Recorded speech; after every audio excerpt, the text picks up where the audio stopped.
What's going on, people? We are Tottenham TV, back here for another episode of the Premier League Spur-Spective, where we're going to take a look at the weekend's games, give a bit of review and our predictions as well, which the scores are 264 to 235 in Sim's favour. The way the scoring works, it's 5 points for correct scoreline, 3 points for a correct result, and both teams to score 1 point for a correct result, and then the star man as well, which is 2 points for a goal, 1 point for an assist. And let's get straight into it with the Friday night game, which was Watford against Norwich in a bottom of the table clash. It finished 3-0 to Norwich on the night. Sim going 2-1 to Watford. I went 1-1, but Norwich, an absolutely brilliant result for them. Yeah, and Josh Sargent with a bit of a scorpion kick as well. Yeah. Do you see that? Yeah. That was a really nice finish. But Norwich, fair play to them. Really good result in a real relegation 6-pointer. So that'll be massive for them. But Ranieri in deep trouble. Not being sacked as of now, but I'm sure by the next the Prem that might have changed. Yeah, I think they were talking about him going this week, which is crazy when you think about it. He only took the helm, 2 months ago? Something like that. Yeah, but things have gone so badly. They have, Literally, they beat Man United, but that's it, really, hasn't it? So it doesn't surprise me. That was it, yeah. Yeah, so it doesn't really surprise me that Ranieri's on the brink of the sack. Especially the way the Watford owners like to conduct their business. Exactly. So there you go. And I think Watford, despite losing 3-0, I think the players they have, in Dennis, I know Sarr's been injured, but they got Sissoko. They got a few other decent players. So I'm not saying they should stay up, because I think they will go down, but they shouldn't be losing 3-0 at home to Norwich. No. No one in this league should be losing 3-0 at home to Norwich, let's be honest. Exactly. But look, that's the Friday night game. 0 points each for us there. Let's move on to Saturday, 12:30 kickoff, which was Everton against Aston Villa. Finished 1-0 to Aston Villa on the day. Both of us going 2-1 to Aston Villa. So we got that right. Duncan Ferguson's first game back as interim manager. It was a feisty game on the stands anyway. Steven Gerrard returning to Goodison Park, so that always added a bit extra. I mean, I didn't see much of this game, but I heard Villa were good for their win. Yeah, they deserved it. I think Calvert-Lewin would be a bit disappointed. He missed a few chances which he should have put away, but Luca Dean getting the assist back at Goodison Park just after leaving. And Everton, especially the fans, must be so frustrated with seeing Luca Dean right now in a Villa shirt, because he only left because he fell out with the manager, and he was one of their best players. Yeah. And so they sell him, and then they sack the manager, so they don't have the manager or the player anymore. So that must be very, very frustrating from a Everton perspective. But good win for Villa in the end. 1-0, 1-0 with a really nice header at the front post, and well worth the win. Yeah, you got to feel sorry for the Everton fans at the moment. I mean, they are just being spun around the block at the moment. The hierarchy there, really. If we think Levy's banned, Bashiri is terrible. What a bad owner he is. I mean, they need to get him out as soon as possible. The amount of money they've spent since he's come in is actually astronomical. The players that they've got in is absolutely disgraceful. And if I was an Everton fan, I'll be absolutely fuming right now, the state of the club. I really would. You got to feel sorry for them, because they're a good club. They've never been relegated, always been in the Premier League originals. So you got to hope for better things. But they're talking about this manager Pereira to come in. I've never heard of him before. Who knows? No, don't know. All right, well, anyway, let's move on to Brentford against Wolves, which finished 2-1 to Wolves on the day. I went 1-0, you went 1-1, so I gain a point on you this week. I mean, it was close to 5 points to me, then it was close to 5 points to you, but then Wolves did nick it. I mean, I think Wolves were great value for the win. I watched the majority of this game. I thought Wolves really outplayed Brentford for the majority. When Brentford did get back into it, it was against the run of play. A great goal, by the way. Great goals in this game. All three of them were absolutely brilliant goal. But the Ivan Toney goal from a free kick, I think it was from a free kick or from a long ball, come over the top, and Ivan Toney just volleys it, bang, straight into the bottom corner. The opening goal of the game from João Moutinho was absolutely sensational as well.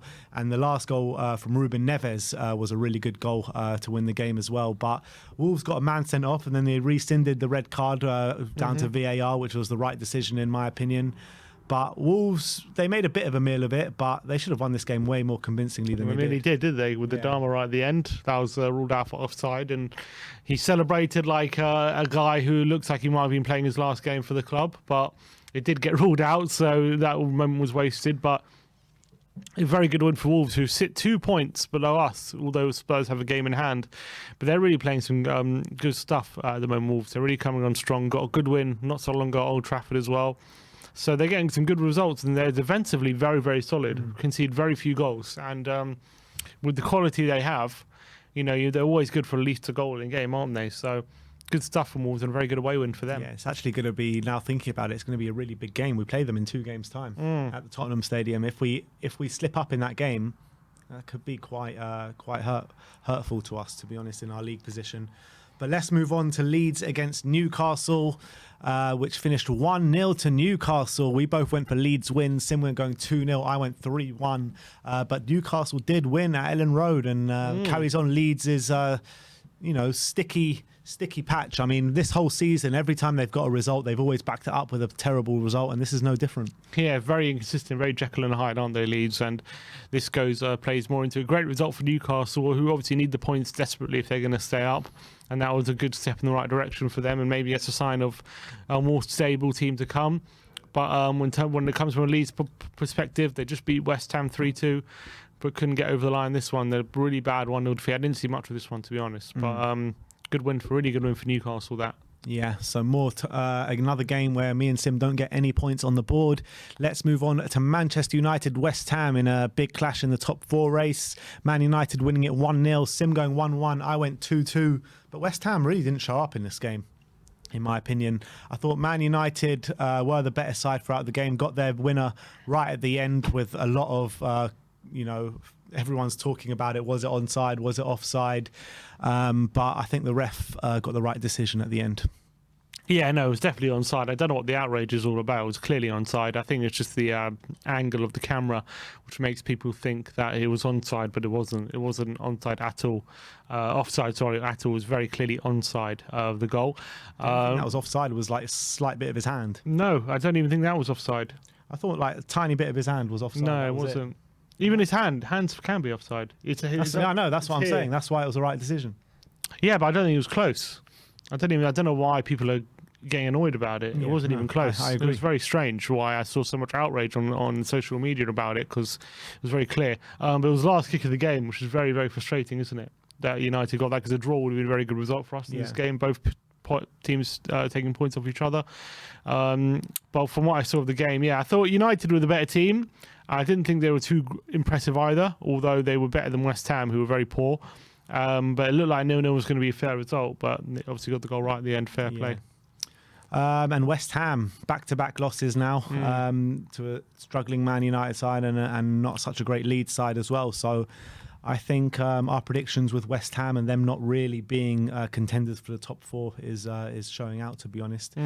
But let's move on to Southampton against Manchester City with the shock result of the weekend. Finished 1-1 at St Mary's. Both of us going 2-0 to Man City.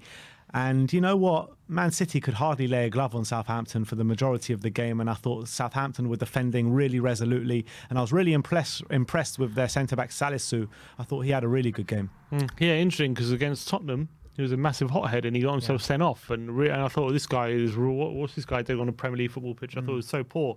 And then yesterday against City, I was like, okay, now I'm seeing the quality in this guy, because he was brilliant, absolutely brilliant. I thought they were played really well, Southampton. Fair play to them. Everyone probably thought they were going to lose this game, but they fought for their lives and they were well worth the point. So, but they have a knack against Man City. I don't know what it is. Yeah, they was not the first time. I remember they've beaten them a few times now under Hasenhüttl. Not only do they have a knack against kind of getting results against Man City, but even in the games they lose, they only seem to lose it 1-0. So they do seem to have a way of playing against Man City, and it works. Now, I remember, what was it, last year or 2 years ago, Shea Adams lobbed to Edison from like 40 yards. They won 1-0 at St Mary's. Obviously, early in the season, they drew as well against City. So City, I mean, they seem to score so many goals against everyone except for Southampton. It was very strange. Who usually concede a lot, so very odd. But fair play to Southampton, good result for them, and it's making our draw against them not look that bad in the end. Yeah, true.